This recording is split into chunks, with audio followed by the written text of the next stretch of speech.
He said, grab those weights, do what everyone else is doing. Got hit me with that. Do you think you're special? Yeah. He's like, new? Oh, He's like, we were all new eventually. I'm like, you thought you were to get a fly or something. You thought you were to. Bro, the first week, I remember my mom dropped me off. Yeah. She's like, oh, how do you like it? I'm like, it's something. It's. And then first week passed. Because I was going Monday to Friday. Because I started boxing end of elementary, going into high school. So my whole summer, I was in the gym every single day. 2 hours. Monday to Friday. From, I think I started June 27th, 28th. Yeah. Whole summer break. I was boxing. I didn't go nowhere. And this is at what age? 13.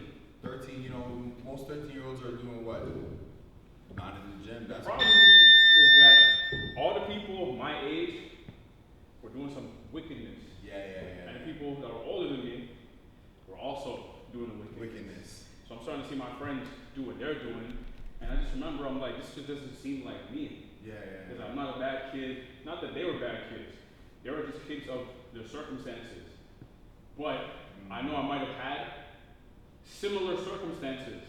But it's not an excuse to follow the path. You know what I mean? So I told myself, if I can find something, even if I hate it, as long as it keeps me out of trouble. That can kind of just deter you off that path because it's so easy to go on. And I think people don't realize how much the boxing gym or anything extracurricular for kids in certain areas, what it does for them.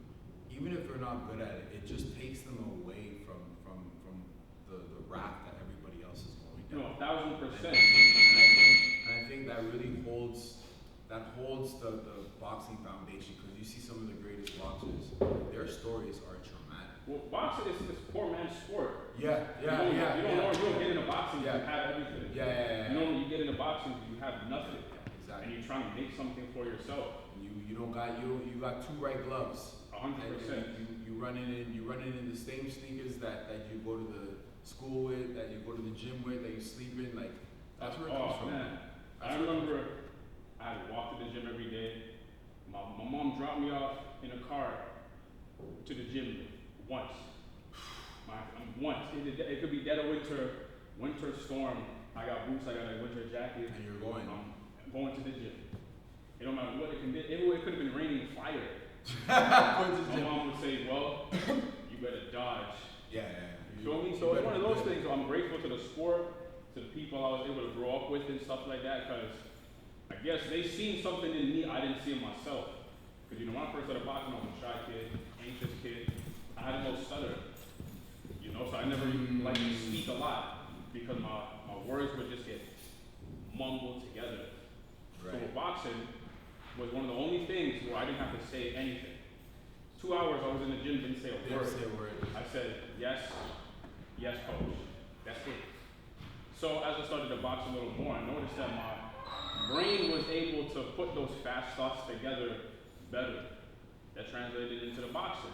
Because I've always thought a lot. So I always have a lot of thoughts going on up here. Right. And I was never able to really clean it up until I started boxing. Right. Things are starting to feel clear. And so I still think fast, but I have a better ability to pick what the right option is. Right. You know what I mean? Right. So that's why I tell people all the time the importance of the sport to me and why I've been doing it for so long. Because I've seen what it's done for me, and I can only hope somebody else, even if it's just one person, I can only hope they can experience what I've experienced. So that's why I try to do my best as a coach, a good representative of the sport, is so people can understand that this is the type of thing that stays in your life forever. Yeah. Even if you're a young kid and you don't stick with it for your entire life, you won't forget the lesson you learned. You won't forget. I always tell a lot of my kids all the time. Every time you go to a tournament or out in a show, I said, you'll be 16 and you'll always remember this thing. 1,000%. You'll always remember this moment that we shared together, whether we're there for a night or not there for a night or just there for a day or whatever. You're never going to forget this entire experience. Oh, 1,000%. I remember my first Brampton Cup. I still remember like it was yesterday. Right. I remember hundreds of people, family and friends was there. Yeah. And I'm like, yo, damn, I got to perform in front of everybody.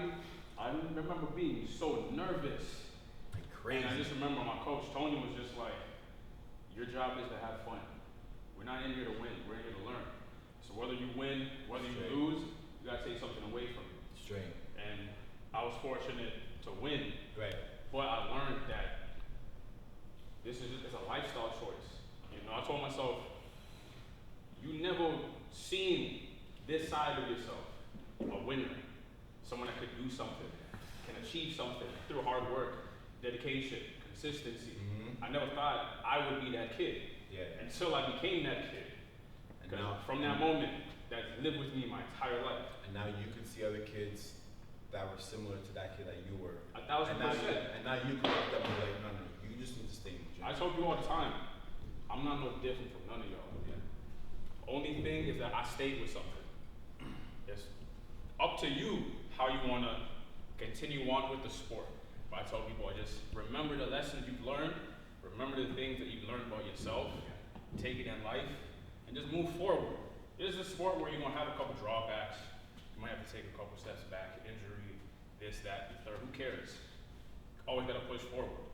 You know, it don't matter how many times you fall, as long as you get back up. Straight up. I know, I appreciate that. Nah, man, I appreciate you having me out here. Appreciate that, bro. I know.